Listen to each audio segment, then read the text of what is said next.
गुरुर्ब्रह्मा गुरुर्विष्णु गुरुर्देवो महेश्वरः गुरु साक्षात् परब्रह्म तस्मै श्री गुरुवे नमः। तस्मै श्री गुरुवे नमः। तस्मै श्री गुरुवे नमः। ರೇಖಿ ಮಾತೆಗೆ ಧನ್ಯವಾದಗಳು. ನಮ್ಮ ನಿಮ್ಮ ತಂದೆ ತಾಯಂದಿರಿಗೆ ಧನ್ಯವಾದಗಳು. ನಮ್ಮ ನಿಮ್ಮ ಕುಲದೇವತೆ ಕುಲದೇವರುಗಳಿಗೆ ಧನ್ಯವಾದಗಳು. ನವ ದುರ್ಗೆಯರಿಗೆ ಧನ್ಯವಾದಗಳು. ಬ್ರಹ್ಮ ವಿಷ್ಣು ಮಹೇಶ್ವರಿಗೆ ಧನ್ಯವಾದಗಳು. ಎಲ್ಲ ಗುರುಗಳಿಗೆ ಸದ್ಗುರುಗಳಿಗೆ ಧನ್ಯವಾದಗಳು. ಬ್ರಹ್ಮಾಂಡದಲ್ಲಿರುವಂತ ಎಲ್ಲ ಬ್ರಹ್ಮ ಋಷಿಗಳಿಗೆ ಧನ್ಯವಾದಗಳು. ಬ್ರಹ್ಮಾಂಡದಲ್ಲಿರುವಂತ ಎಲ್ಲ ಬ್ರಹ್ಮ ದಿವ್ಯ ಶಕ್ತಿಗಳಿಗೆ ಹಾಗೂ ನಮ್ಮ ದಿವ್ಯ ಶಕ್ತಿಗಳಿಗೆ ಧನ್ಯವಾದಗಳು. ಅವರ ಆಶೀರ್ವಾದ ಕರುಣೆ ಕೃಪೆ ಸದಾ ಯಾವಾಗ್ಲೂ ಕೂಡ ನಮ್ಮೆಲ್ಲರ ಮೇಲೆ ಹೀಗೆ ಇರ್ಲಿ ಅಂತೇಳಿ ನಾವು ಪ್ರಾರ್ಥನೆಯನ್ನ ಮಾಡ್ಕೊಳ್ಳೋಣ.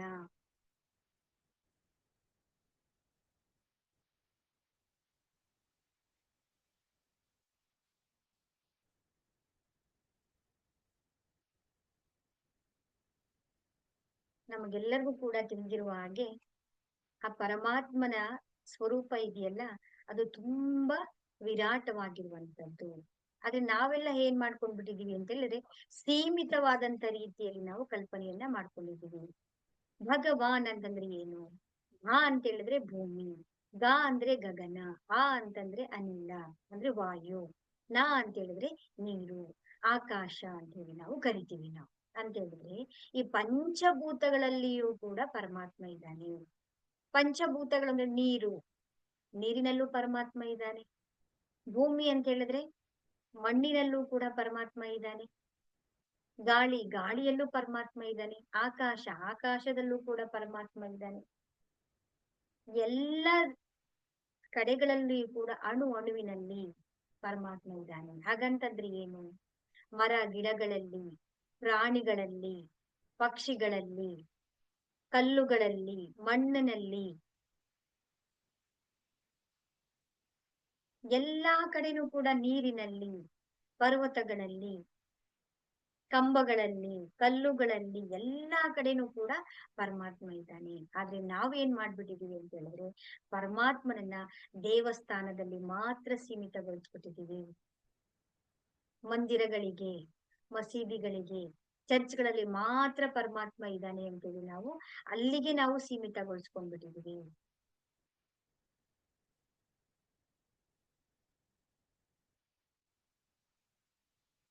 ಎಲ್ಲಾ ಕಡೆನೂ ಕೂಡ ಸರ್ವವ್ಯಾಪಿ, ಸರ್ವಾಂತರ್ಯಾಮಿ, ಸರ್ವ ಸ್ವರೂಪದಲ್ಲಿ, ಸರ್ವೇಶ್ವರ ಅಂತ ಯಾಕೆ ಕರಿತೀವಿ ನಾವು ಅಂತ ಹೇಳಿದ್ರೆ ಇದಕ್ಕೇನೆ.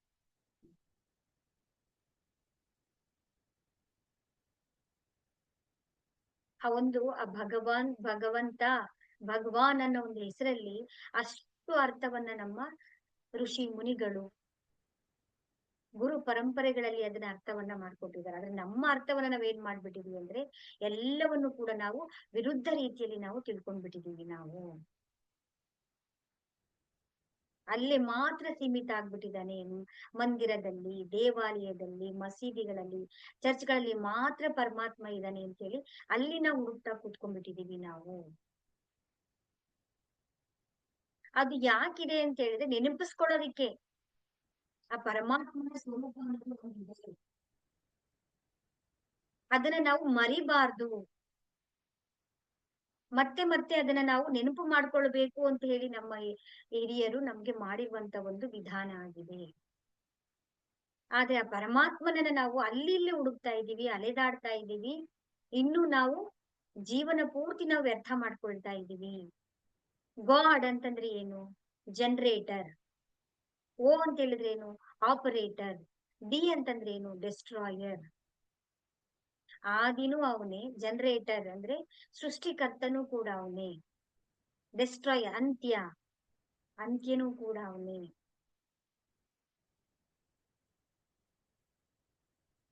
ಇಡೀ ಬ್ರಹ್ಮಾಂಡವನ್ನ ಆಪರೇಟ್ ಮಾಡುವಂತ, ನುಡಿಸುವಂತ, ನಡೆಸುವಂತವರು, ಇಡೀ ಬ್ರಹ್ಮಾಂಡವನ್ನ ಮ್ಯಾನೇಜ್ ಮಾಡುವಂತವ್ರು ಯಾರು ಅಂತ ಹೇಳಿದ್ರೆ ಆ ಪರಮಾತ್ಮ. ಆದ್ರೆ ನಾವುಗಳೆಲ್ಲ ಏನ್ ಮಾಡ್ತಾ ಇದೀವಿ ಅಂತ ಹೇಳಿದ್ರೆ, ನಮ್ಮ ಒಂದು ಜ್ಞಾನಕ್ಕೆ ಸೀಮಿತಗೊಳಿಸ್ಕೊಂಡ್ಬಿಟ್ಟಿದೀವಿ ನಾವು. ಆ ವಿರಾಟ ಸ್ವರೂಪವನ್ನ, ಆ ವಿರಾಟವಾದಂತಹ ವಿಶಾಲವಾದಂತಹ ಸ್ವರೂಪವನ್ನ ನಾವು ನೋಡ್ಬೇಕಾಗತ್ತೆ. ಕುರುಕ್ಷೇತ್ರದಲ್ಲಿ ಆ ಪರಮಾತ್ಮ ನಿನ್ನ ಸ್ವರೂಪವನ್ನ ನೋಡ್ಬೇಕು ಅಂತ ಹೇಳಿದಾಗ ಅರ್ಜುನನಿಗೆ ತೋರಿಸ್ತಾರೆ. ಆ ವಿರಾಟ ಸ್ವರೂಪವನ್ನ ತೋರಿಸಿದಾಗ ಅಲ್ಲಿ ಮಣ್ಣು ಗಿಡ ಎಲ್ಲವೂ ಕೂಡ ಕಾಣಿಸುತ್ತೆ. ರಾಕ್ಷಸರ ರೂಪದಲ್ಲಿ, ದೇವತೆಗಳ ರೂಪದಲ್ಲಿ, ಎಲ್ಲ ರೂಪದಲ್ಲೂ ಕಾಣಿದಾಗ ಅವನು ಕನ್ಫ್ಯೂಷನ್ ಆಗ್ಬಿಡ್ತಾನೆ. ಆ ಅರ್ಜುನ ಕೇಳ್ತಾನೆ, ಏನಿದು ಪರಮಾತ್ಮ, ಈ ರೀತಿ ನನಗ್ ದರ್ಶನ ಕೊಡ್ತಾ ಇದ್ದಿಲ್ಲ ಅಂದ್ರೆ, ಎಲ್ಲೆಲ್ಲೂ ಕೂಡ ನಾನಿದ್ದೀನಿ ಅಂತ. ಅದಕ್ಕೆ ನಮ್ಮಲ್ಲಿ ಏನು, ಗಂಗೆನೂ ಪೂಜೆ ಮಾಡ್ತಾರೆ, ಪ್ರಾಣಿಗಳನ್ನು ಪೂಜೆ ಮಾಡ್ತೀವಿ, ಮರಗಳನ್ನು ಪೂಜೆ ಮಾಡ್ತೀವಿ, ಕಲ್ಲನ್ನು ಪೂಜೆ ಮಾಡ್ತೀವಿ, ನಾವು ಎಲ್ಲರೂ ಪೂಜೆ ಮಾಡ್ತಾ ಇದೀವಿ ನಾವು. ಆದ್ರೆ ಅದ್ರ ಹಿಂದ್ಗಡೆ ಇರುವಂತ ಸತ್ಯವನ್ನ ನಾವು ಮರ್ತ್ಬಿಟ್ಟಿದೀವಿ. ಆ ಒಂದು ವಿಶಾಲವಾದಂತ ವ್ಯಾಪಕವಾದಂತ ಪರಮಾತ್ಮನ ಸ್ವರೂಪವನ್ನ ನಾವು ಎಲ್ಲಿ ನೋಡ್ಬೇಕು ಅಂದ್ರೆ, ನಮ್ಮ ಒಳಗಡೆ ನಾವು ನೋಡ್ಬೇಕು.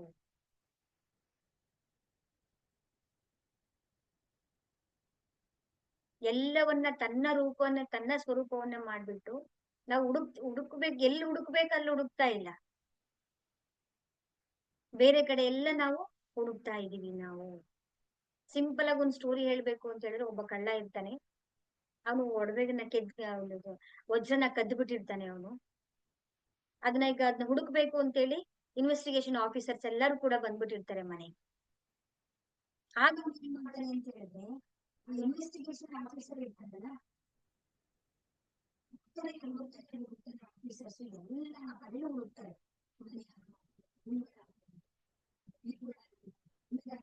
ಎಲ್ಲರೂ ಹುಡುಕ್ತಾ ಇರ್ತಾರೆ, ಜೇಬು ಪರ್ಸು ಎಲ್ಲರೂ ಹುಡುಕ್ತಾರೆ, ಸಿಗೋದಿಲ್ಲ.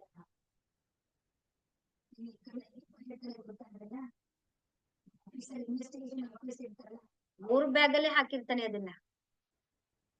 ಅದ್ರ ಆಫೀಸರು ಅವನ ಹತ್ರನೇ ಇರುತ್ತೆ, ಅವನ್ ಬ್ಯಾಗನ್ನೇ ಅವ್ನು ಹುಡುಕಲ್ಲ. ಕುಂಬಳಕಾಯಿ ಕಳ್ಳ ತನ್ನ ಹೆಗಲ ಮೇಲೆ ಇಟ್ಕೊಂಡು ಊಡೆಲ್ಲ ಹುಡುಕ್ತಾ ಇದ್ರಂತೆ. ಹಾಗೆ ಆ ಪರಮಾತ್ಮ ನಮ್ಮೊಳಗೆ ಇದ್ದಾನೆ. ಅದನ್ ಬಿಟ್ಟು ನಾವೇನ್ ಮಾಡ್ತಾ ಇದ್ದೀವಿ, ಎಲ್ಲಾ ಕಡೆನೂ ಕೂಡ ನಾವು ಹುಡುಕ್ತಾ ಇದ್ದೀವಿ. ಆ ಪರಮಾತ್ಮನನ್ನ ಕಾಣುವಂತಹ, ಆ ಪರಮಾತ್ಮನ ವಾಯ್ಸನ್ನು ಕೇಳ್ಬೋದು, ಅವ್ರ ದರ್ಶನವನ್ನು ಕೂಡ ಮಾತಾಡ್ಬೋದು ನಾವು. ಅವರ ಮಾರ್ಗದರ್ಶನವನ್ನು ಕೂಡ ನಾವು ಪಡ್ಕೊಳ್ಬಹುದು. ಅದು ಪಡ್ಕೊಳ್ಳುವಂತ ವಿಧಾನ ಯಾವುದು, ಯಾವ ಮಾರ್ಗದಲ್ಲಿ ನಾವು ಹೋಗ್ಬೇಕು ಅಂತಂದ್ರೆ ಅದೇ ಧ್ಯಾನ. ಈಗ ನಿಧಾನವಾಗಿ ನಾವು ಅದೇ ಧ್ಯಾನದಲ್ಲಿ ನಾವು ಇವಾಗ ಧ್ಯಾನವನ್ನ ಮಾಡಿ ಬರೋಣ. ನಿಧಾನವಾಗಿ ಎರಡೂ ಕೈ ಬೆರಳುಗಳನ್ನ ಒಂದರ ಒಳಗಡೆ ಒಂದು ರೀತಿಯಲ್ಲಿ ಜೋಡಿಸ್ಕೊಂಡು ನಾವು ಕೋಮಲತೆಯಿಂದ, ಪ್ರೀತಿಯಿಂದ ಕೈಗಳನ್ನ ತೊಡೆಯ ಮೇಲೆ ಇಟ್ಕೊಳ್ಳೋಣ. ಹಾಗೆ ಕಣ್ಣುಗಳನ್ನು ಕೂಡ ನಾವು ಕೋಮಲತೆಯಿಂದ ಮುಚ್ಕೊಳ್ಳೋಣ. ನಾವು ಧ್ಯಾನವನ್ನ ಮಾಡ್ಬೇಕಾದ್ರೆ ನಾವು ಸೋಫಾ ಮೇಲಾದ್ರೂ ಮಾಡ್ಬೋದು, ಕುರ್ಚಿಯ ಮೇಲಾದ್ರೂ ಮಾಡ್ಬೋದು, ಚೇರ್ ಮೇಲಾದ್ರೂ ನಾವು ಧ್ಯಾನವನ್ನ ಮಾಡ್ಬೋದು, ಅಥವಾ ಕೆಲವೊಮ್ಮೆ ನಾವು ಕಾಲ್ ಮಡ್ಸ್ಕೊಂಡು ನೆಲದ ಮೇಲೆ ಕೂತ್ಕೊಂಡಾದ್ರೂ ನಾವು ಧ್ಯಾನವನ್ನ ಮಾಡ್ಬೋದು. ಕೆಲವೊಮ್ಮೆ ಶರೀರದ ಅಸಹಕತೆಯಿಂದ, ಅನಾರೋಗ್ಯದ ಕಾರಣದಿಂದ ನಾವು ಧ್ಯಾನ ಮಾಡಕ್ಕಾಗಲ್ಲ ಅಂತ ಹೇಳಿದ್ರೆ ನಾವು ಮಲಗಿಕೊಂಡು ಕೂಡ ನಾವು ಧ್ಯಾನ ಮಾಡ್ಬೋದು. ಯಾವಾಗ್ಲೂ ಕೂಡ ನಾವು ಆ ಧ್ಯಾನದ ಜೊತೆಯಲ್ಲಿ ನಾವು ಇರ್ಬೇಕಾಗುತ್ತೆ. ನಿಧಾನವಾಗಿ ನಮ್ಮ ಎಲ್ಲ ಗಮನವನ್ನ ಉಸಿರಿನ ಕಡೆಗೆ ತಗೊಂಡ್ ಬನ್ನಿ. ಈ ಉಸಿರೇ ಪರಮಾತ್ಮ. ಆ ಪರಮಾತ್ಮನ ಶಕ್ತಿಯು ಬ್ರಹ್ಮಾಂಡದಿಂದ ಗೋಲ್ಡನ್ ಬಣ್ಣದ ಆ ಉಸಿರು ನಮ್ಮ ಶರೀರವನ್ನ ಸೇರ್ತಾ ಇದೆ. ನಿಧಾನವಾಗಿ ಉಸಿರನ್ನ ಒಳಗಡೆ ತಗೊಳ್ಳಿ. ಚಿನ್ನದ ಬಣ್ಣದ ಉಸಿರು ನಮ್ಮ ಶರೀರವನ್ನ ಹೋಗಿ ಶರೀರದಲ್ಲಿರುವಂತ ಎಲ್ಲ ಒಂದು ಶಕ್ತಿಯನ್ನ ಇನ್ನೂ ಹೆಚ್ಚುಗೊಳಿಸ್ತಾ ಇದೆ. ನಮ್ಮ ಶರೀರವನ್ನ ಚೈತನ್ಯಮಯವನ್ನಾಗಿ ಮಾಡ್ತಾ ಇದೆ.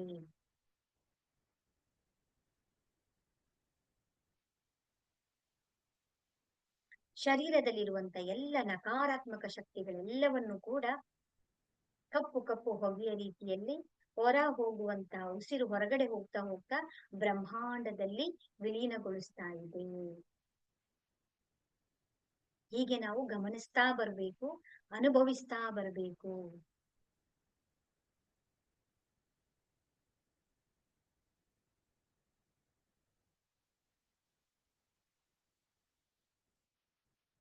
ಆ ಪರಮಾತ್ಮನ ದಿವ್ಯ ಶಕ್ತಿಯು ಉಸಿರಿನ ಮುಖಾಂತರ ಬಂದು ನಮ್ಮ ಶರೀರವನ್ನೆಲ್ಲ ಕೂಡ ಚೈತನ್ಯಮಯವನ್ನಾಗಿ ಶಕ್ತಿಯನ್ನ ತುಂಬಿದಂತ ಮಾಡ್ತಾ ಇದೆ.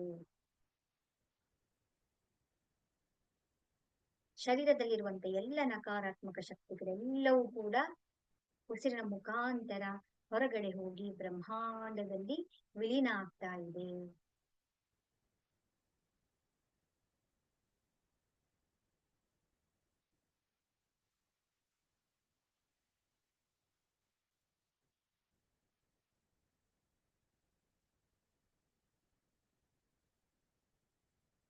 ಈ ಚಿನ್ನದ ಬಣ್ಣದ ಶರೀರವು ಹಾಗೆ ನಿಧಾನವಾಗಿ ಬಂದು ನಮ್ಮ ಸಹಸ್ರಾರ ಚಕ್ರವನ್ನ ಅತ್ಯಂತ ಪ್ರಕಾಶಮಯವಾಗಿ ಚೈತನ್ಯವನ್ನ ತುಂಬ್ತಾ ಇದೆ.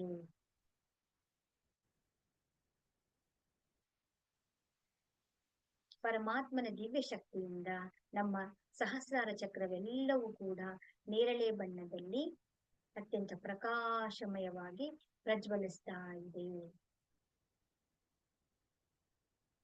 ಈ ಪರಮಾತ್ಮನ ಚೈತನ್ಯವು ಸಹಸ್ರಾರ ಚಕ್ರವನ್ನ ತುಂಬಿಕೊಂಡು ಆ ಕಿರಣಗಳೆಲ್ಲವೂ ಕೂಡ ನಿಧಾನವಾಗಿ ಮುಂದೆ ಸಾಗುತ್ತಾ ಸಾಗುತ್ತಾ ಸಾಗುತ್ತಾ ನಮ್ಮ ಆಗ್ನೇಯ ಚಕ್ರವನ್ನ ವ್ಯಾಪಿಸಿಕೊಂಡಿದೆ. ಆಗ್ನೇಯ ಚಕ್ರವೆಲ್ಲವೂ ಕೂಡ ಕಡು ನೀಲಿ ಬಣ್ಣದಲ್ಲಿ ತನ್ನ ಪ್ರಕಾಶವನ್ನ, ತನ್ನ ಪ್ರಜ್ವಲತೆಯನ್ನ, ತನ್ನ ಬೆಳಕನ್ನ ಎಲ್ಲಾ ಕಡೆನೂ ಕೂಡ ಹರಡ್ತಾ ಇದೆ. ಈ ಪರಮಾತ್ಮನ ಚೈತನ್ಯವು ಹರಡುತ್ತಾ ಹರಡುತ್ತಾ ಹರಡುತ್ತಾ ನಿಧಾನವಾಗಿ ನಮ್ಮ ವಿಶುದ್ಧಿ ಚಕ್ರವನ್ನ ವ್ಯಾಪಿಸಿಕೊಂಡಿದೆ. ಗಂಟಲಿನ ಚಕ್ರವೆಲ್ಲವೂ ಕೂಡ ಆಕಾಶ ಬಣ್ಣದಲ್ಲಿ ಅತ್ಯಂತ ಪ್ರಕಾಶಮಯವಾಗಿ ದಿವ್ಯಮಯವಾಗಿ ತನ್ನ ಕಿರಣಗಳನ್ನ ಬೆಳಕನ್ನ ಎಲ್ಲಾ ಕಡೆನೂ ಕೂಡ ಚೆಲ್ತಾ ಇದೆ. ನಮ್ಮ ತಲೆಯ ನಮ್ಮ ಶಿರ ಭಾಗವೆಲ್ಲವೂ ಕೂಡ ಆ ಪರಮಾತ್ಮನ ದಿವ್ಯ ಚೈತನ್ಯದಿಂದ ತುಂಬಿ ಹೋಗಿದೆ.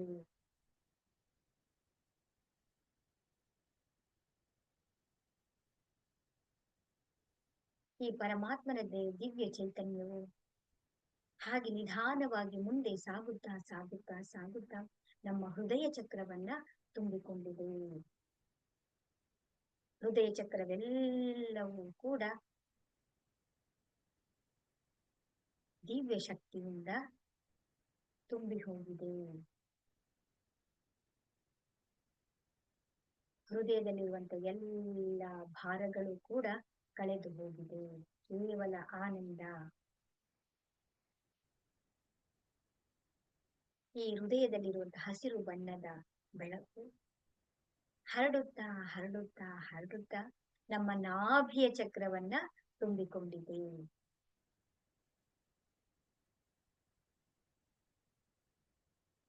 ಹಳದಿ ಬಣ್ಣದಲ್ಲಿರುವಂತಹ ನಾಭಿ ಚಕ್ರದ ಪ್ರಕಾಶವು, ಆ ದಿವ್ಯ ಚೇತನವು ಹರಡುತ್ತಾ ಹರಡುತ್ತಾ ಹರಡುತ್ತಾ ಸ್ವಾದಿಷ್ಠಾನ ಚಕ್ರವನ್ನ ತಲುಪಿದೆ. ಕೇಸರಿ ಬಣ್ಣದಲ್ಲಿ ಆ ಪರಮಾತ್ಮನ ದಿವ್ಯ ಚೈತನ್ಯವು ಎಲ್ಲಾ ಕಡೆಯೂ ಕೂಡ ತನ್ನ ಚೈತನ್ಯವನ್ನ ಹರಡುತ್ತಿದೆ.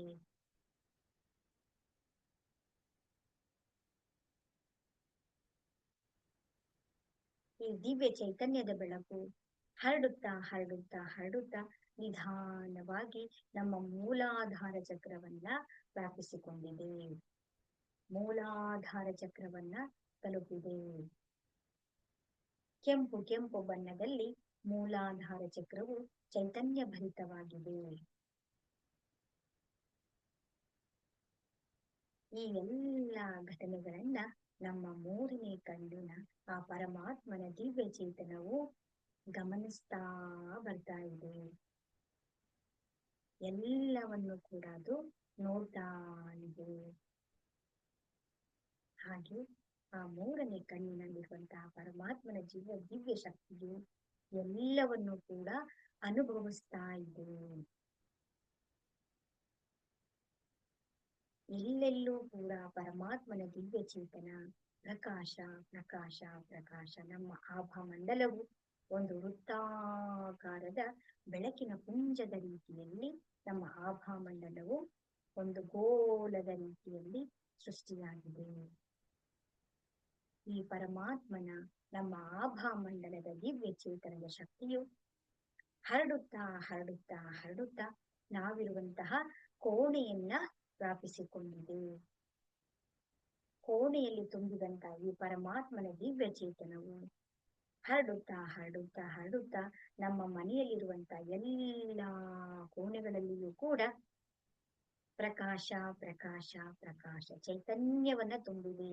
ನಮ್ಮ ಮನೆಯಲ್ಲಿರುವಂತಹ ಸದಸ್ಯರೆಲ್ಲರೂ ಕೂಡ ಈ ಬೆಳಕಿನಲ್ಲಿ ಲೀನರಾಗಿದ್ದಾರೆ.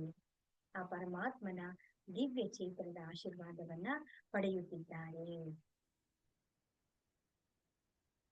ನಮ್ಮ ಆಭಾ ಮಂಡಲದ ಚೇತನವು ಹರಡುತ್ತಾ ಹರಡುತ್ತಾ ಹರಡುತ್ತಾ ನಾವಿರುವಂತಹ ಗ್ರಾಮವನ್ನ ತುಂಬಿಕೊಂಡಿದೆ.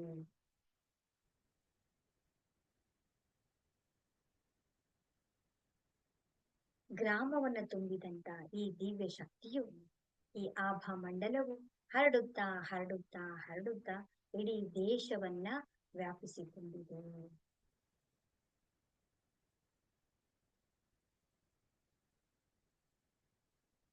ಇಡೀ ದೇಶವನ್ನ ತುಂಬಿದಂತ ಈ ಪರಮಾತ್ಮನ ದಿವ್ಯ ಚೈತನ್ಯವು ಇಡೀ ಪೃಥ್ವಿಯಲ್ಲಿ ವಿಸ್ತಾರವಾಗಿ ಹರಡಿಕೊಂಡಿದೆ. ಪೃಥ್ವಿಯನ್ನ ವ್ಯಾಪಿಸಿದಂತ ಪರಮಾತ್ಮನ ಈ ಆಭಾ ಮಂಡಲದ ಚೈತನ್ಯವು ಹರಡುತ್ತಾ ಹರಡುತ್ತಾ ಹರಡುತ್ತಾ ಇಡೀ ಬ್ರಹ್ಮಾಂಡದಲ್ಲಿ ವಿಲೀನವಾಗಿದೆ. ಎಲ್ಲ ಸಜೀವಗಳಲ್ಲಿ, ನಿರ್ಜೀವಗಳಲ್ಲಿ, ಎಲ್ಲ ಲೋಕಗಳಲ್ಲಿ, ಗ್ರಹಗಳಲ್ಲಿ, ನಕ್ಷತ್ರಗಳಲ್ಲಿ, ಎಲ್ಲ ಕಡೆಯೂ ಕೂಡ ಈ ಒಂದು ಪರಮಾತ್ಮನ ದಿವ್ಯ ಚೇತನವು ಹರಡಿಕೊಂಡಿದೆ, ತುಂಬಿಕೊಂಡಿದೆ, ವಿಸ್ತಾರಗೊಂಡು ವಿಲೀನವಾಗಿದೆ. ನಾವು ಯಾರ ಜೊತೆಗಾದ್ರೂ ಕೂಡ ಮಾತನಾಡಬಹುದು, ನಾವು ಸಂಪರ್ಕವನ್ನ ಏರ್ಪಡಿಸಿಕೊಳ್ಳಬಹುದು.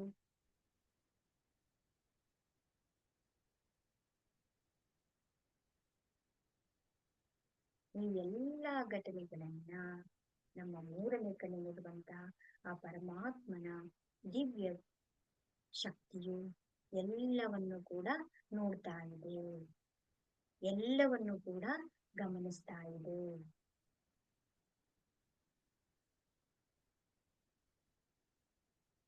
ನಮ್ಮ ಮೂರನೇ ಕಣ್ಣಿನಲ್ಲಿರುವಂತಹ ದಿವ್ಯ ಪರಮಾತ್ಮನ ದಿವ್ಯ ಚೈತನ್ಯವು ಅತ್ಯಂತ ಪ್ರಕಾಶಮಯವಾಗಿ ಒಂದು ಜ್ಯೋತಿಯ ರೀತಿ, ಒಂದು ಬೆಳಕಿನ ರೀತಿ, ಸೂರ್ಯನ ಪ್ರಕಾಶವು ಹೇಗೆ ಬೆಳಕನ್ನ ಎಲ್ಲಾ ಕಡೆನೂ ಹರಡುತ್ತೋ ಹಾಗೆ ಈ ಮೂರನೇ ಕಣ್ಣಿನಲ್ಲಿರುವಂತಹ ಆ ಪರಮಾತ್ಮನ ದಿವ್ಯ ಶಕ್ತಿಯ ಬೆಳಕು ಮುಂದೆ ಸಾಗುತ್ತಾ ಸಾಗುತ್ತಾ ಸಾಗುತ್ತಾ ನಮ್ಮ ಹೃದಯ ಚಕ್ರದ ಹತ್ರ ಬಂದು ಸೇರಿದೆ.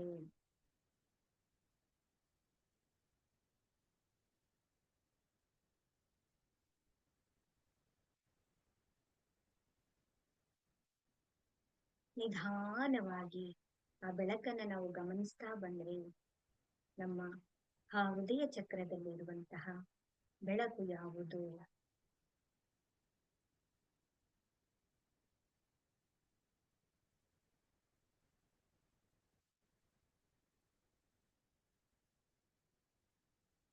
ಆ ಬೆಳಕು ಯಾವುದು?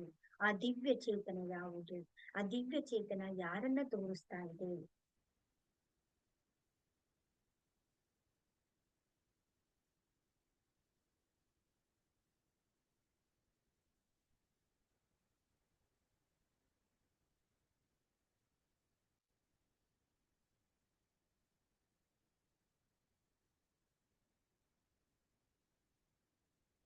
ಇಡೀ ಬ್ರಹ್ಮಾಂಡವೆಲ್ಲವೂ ಕೂಡ ನಮ್ಮ ಹೃದಯದಲ್ಲೇ ಇದೆ. ಕೆಲವರಿಗೆ ಕೇವಲ ಬೆಳಕು ಬೆಳಕು ಬೆಳಕು ಕಾಣ್ತಾ ಇದೆ. ಜ್ಯೋತಿಯ ದರ್ಶನವೂ ಕೂಡ ಸ್ಥಿರವಾಗಿರುವಂತ ಒಂದು ಜ್ಯೋತಿ ಬೆಳಗ್ತಾ ಇದೆ.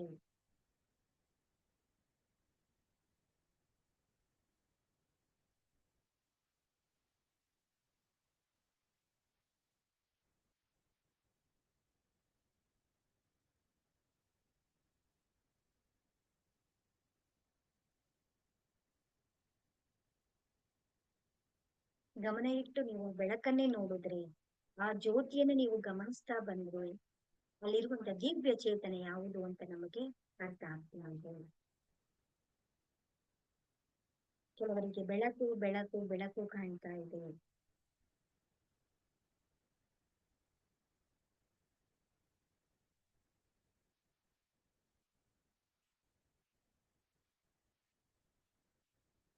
ಆ ಬೆಳಕಿನ ಮುಂದೆ ನೀವು ನಿಂತ್ಕೊಳ್ಳಿ, ಆ ಆಶೀರ್ವಾದವನ್ನ ಪಡ್ಕೊಳ್ಳಿ.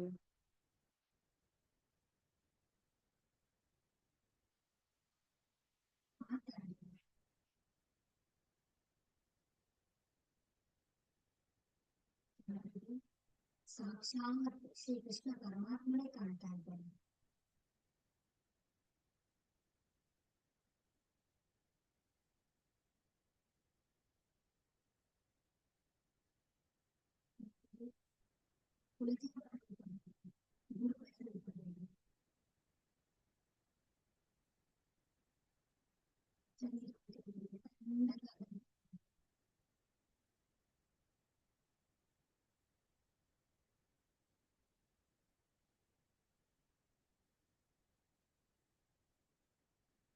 ದಿವ್ಯ ಶಕ್ತಿಯ ಆಶೀರ್ವಾದವನ್ನ ಪಡ್ಕೊಳ್ಳಿ. ಮಾತಾಡಿ.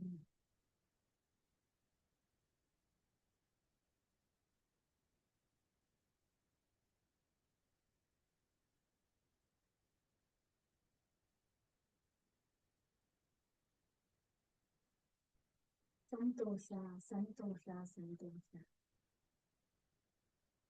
ಎಂದು ಕಂಡಿದ್ದಂತಹ ಸಂತೋಷ ಆಶ್ಚರ್ಯವಾದ ರೀತಿಯಲ್ಲಿ ಪರಮಾತ್ಮನ ದಿವ್ಯ ದರ್ಶನವನ್ನ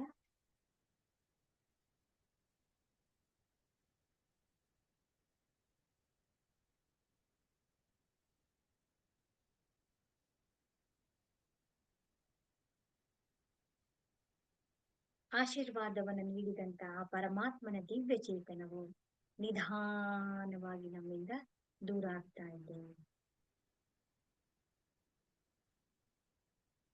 ಕಲಿಸ್ಕೊಡೋದಿಕ್ಕೆ ನಮ್ಗೆ ಮನಸ್ಸೇ ಇಲ್ಲ, ಕೈಯನ್ನು ಬಿಟ್ಟು ಅವ್ರು ಹೋಗ್ತಾ ಇಲ್ಲ, ನಮಗೂ ಕೂಡ ಬಿಟ್ಟು ಬರೋದಿಕ್ಕೆ ಆಗ್ತಾ ಇಲ್ಲ. ಆದ್ರೂ ಕೂಡ ನಿಧಾನವಾಗಿ ಆ ದಿವ್ಯ ಚೇತನ ನಮ್ಮಿಂದ ದೂರ ಹೋಗ್ತಾ ಇದೆ. ಆಶೀರ್ವಾದವನ್ನ ಪಡೆದಂತ ನಮ್ಮ ದಿವ್ಯ ಚೇತನವು ನಿಧಾನವಾಗಿ ನಿಧಾನವಾಗಿ ಶರೀರವೆಲ್ಲವೂ ಕೂಡ ಚೈತನ್ಯಮಯದಿಂದ ತುಂಬಿ ಈ ಎಲ್ಲ ಘಟನೆಗಳನ್ನ ನಮ್ಮ ಮೂರನೇ ಕಣ್ಣು ನೋಡ್ತಾ ಇದೆ.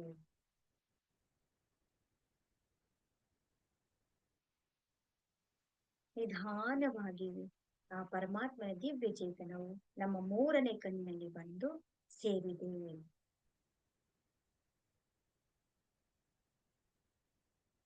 ನಿಧಾನವಾಗಿ ಉಸಿರನ್ನ ಒಳಗಡೆ ತಗೊಳ್ಳಿ.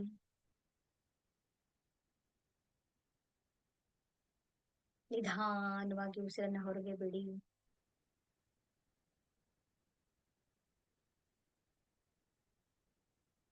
ಶರೀರವೆಲ್ಲವೂ ಕೂಡ ವೈಬ್ರೇಷನ್ ಆಗ್ತಾ ಇದೆ.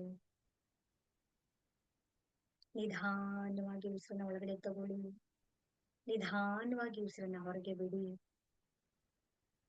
ನಿಧಾನವಾಗಿ ಸ್ವಾಭಾವಿಕವಾಗಿ ನಮ್ಮ ರೂಮಿನಲ್ಲಿರುವಂತಹ ಕೋಣೆಯಲ್ಲಿರುವಂತಹ ಶಬ್ದಗಳನ್ನ ನೀವು ಗಮನಿಸಿ.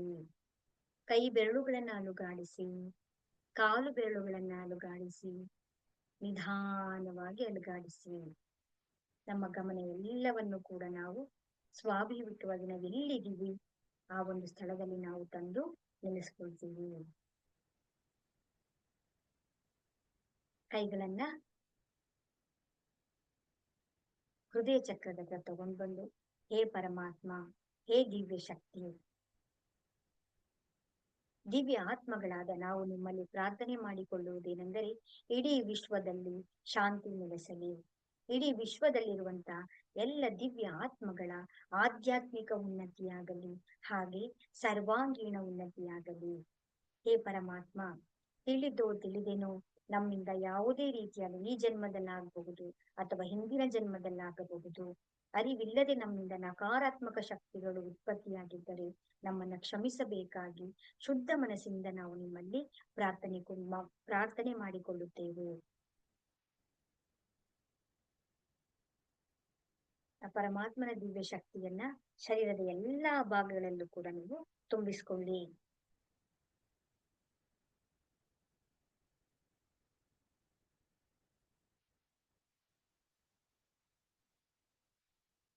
ನಿಧಾನವಾಗಿ ನಿಧಾನವಾಗಿ ಕಣ್ಣನ್ನ ತೆರೆಯಿರಿ.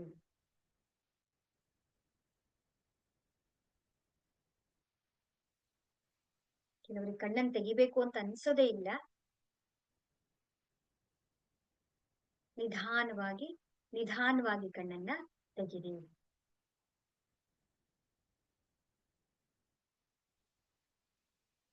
ನಿಮ್ಮ ಅನುಭವನ ಶೇರ್ ಮಾಡ್ಬೇಕು ನನ್ಗೆ.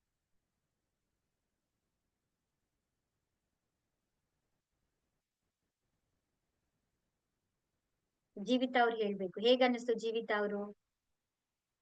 ನನ್ನ ವಾಯ್ಸ್ ಕೇಳಿಸ್ತಾ ಇದೆ ಅಲ್ವಾ? ಹಾ ಮಾತಾಡಿ. ಹರೇ ರಾಮ ಹರೇ ಕೃಷ್ಣ. ಹರೇ ಕೃಷ್ಣ ಮಾತಾಡಿ. ಚೆನ್ನಾಗಿತ್ತು ಮಾತಾಡಿ.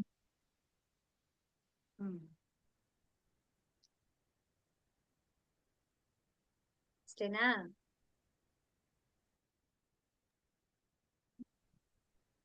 ಏನ್ ಕಾಣಿಸ್ತು? ಏನ್ ನೋಡಿದ್ರಿ?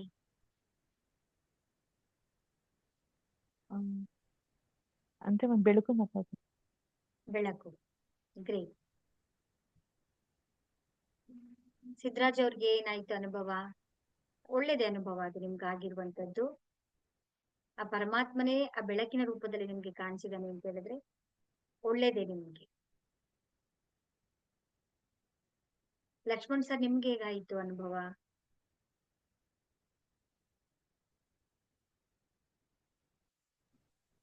ಶಾಂತಿ ಅನ್ಸುತ್ತೆ ಮನಸ್ಸು.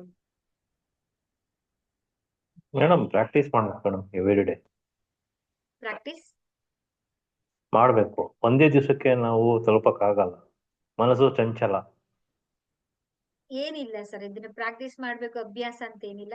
ನೀವಲ್ ಅಂದ್ರೆ ಕಾನ್ಸಂಟ್ರೇಷನ್ ಬರ್ಬೇಕು. ಸರಿ ಸರ್. ಈಗ ಮುಂಚೆಗಿಂತ ಹೇಗೆ ಅನಿಸ್ತಾ ಇದೆ ಸರ್ ಈಗ? ಫ್ಯಾಂಟಾಸ್ಟಿಕ್, ಚೆನ್ನಾಗಿದೆ. ಚೆನ್ನಾಗಿದೆ ಅನಿಸ್ತಾ ಇದೆ. ಆಲೋಚನೆಗಳು ಬರ್ತಾ ಇದೆ, ತುಂಬಾ ಬರ್ತಾ ಇದೆ ಆಲೋಚನೆಗಳು ನಿಮ್ಗೆ? ಸಹಜ, ಅದು ಬರುತ್ತೆ, ಬಟ್ ನಾವು ಕಂಟ್ರೋಲ್ ಮಾಡ್ಕೋಬೇಕು ಅಷ್ಟೇ. ಕಂಟ್ರೋಲ್ ಮಾಡ್ಬೇಡಿ ಸರ್. ನೀವು ನೋಡಿ ಏನೇನ್ ಬರ್ತಾ ಇದೆ, ಏನೇನಿದೆ ಅಂತ ಹೇಳಿ ಅದನ್ನ ಗಮನಿಸ್ತಾ ಬನ್ನಿ ಅಷ್ಟೇ, ಇನ್ನೇನಿಲ್ಲ. ಏನೇನಿದೆ, ಏನೇನ್ ವಿಚಾರಗಳು ಬರ್ತಾ ಇದೆ, ಏನ್ ಆಲೋಚನೆಗಳು ಬರ್ತಾ ಇದೆ ಅಂತ ನೀವು ನೋಡ್ತಾ ಬನ್ನಿ ಅಷ್ಟೇ. ಕಾನ್ವರ್ಸೇಷನ್ ಮಾಡ್ಬೇಡಿ ನೀವು ಅದ್ರ ಜೊತೆಗೆ. ನಾವು ಇದು ಬಂತ ಹಾಗೆ ಹೀಗೆ ಅಂತ ಮನಸ್ಸು ಮಾತಾಡೋಕೆ ಶುರು ಮಾಡ್ಬಿಡುತ್ತೆ. ನಾವು ಮಾತಾಡ್ಬಾರ್ದು, ಕಮ್ಯುನಿಕೇಶನ್ ಮಾಡ್ಬಾರ್ದು ಅಷ್ಟೇ. ಥ್ಯಾಂಕ್ ಯು, ಚೆನ್ನಾಗಿದೆ. ಓಕೆ ಸರ್, ಓಕೆ ಸರ್, ಧನ್ಯವಾದಗಳು.